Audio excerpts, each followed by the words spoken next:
Баршаңызға сәлем. Біз бүгін өте дәмді сметаник дайындаймыз. Бұл шоколадный сметаник.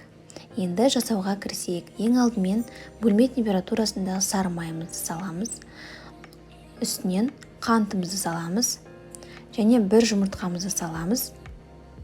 Және барлығын бірге миксерлейміз. Оның ішінде разрыхитель бар. Онымызды саламыз. Және барлығын бір келкетіп, араластырып, холодильникке 30-40 минутқа салып қоямыз. Өте жұмсақ әрі иілгіш болып шығады.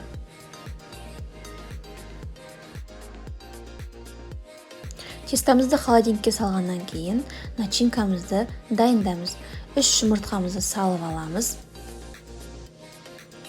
Және үстінен 400 грамм қаймақ саламыз. 20% болғаны дұрыс. Және үлкен қасықпен 1 қасық крахмал саламыз. Және қантымызды саламыз. Барлығын бір келкетіп араластырамыз.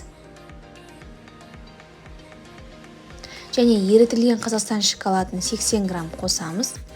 Және 1 қасық үлкен қасықпен какао салатын боламыз.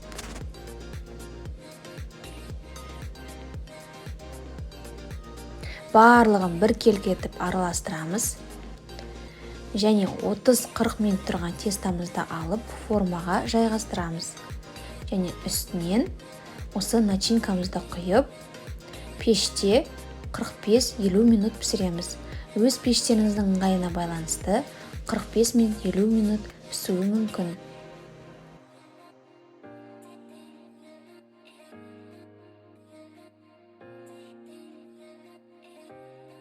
Дайын болған пирогымызды бөлме температурасында 20 минуттай қойып қоямыз. Суығаннан кейін барып формасынан босатамыз.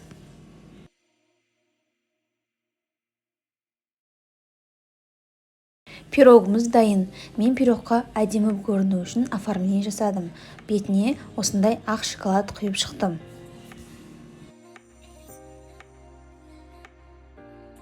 Шоколадный сметанигіміз дайын. Дәмі ерекше, әрі дәмді болып шығады. Шайға жасап көріңіздер. Жасалуы да оңай, әрі тез дайындалатын пирогтардың бірі.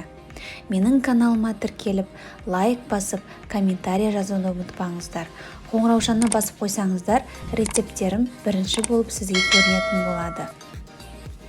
Сіздермен болған қымбат, барлықтарыңызға ас болсын.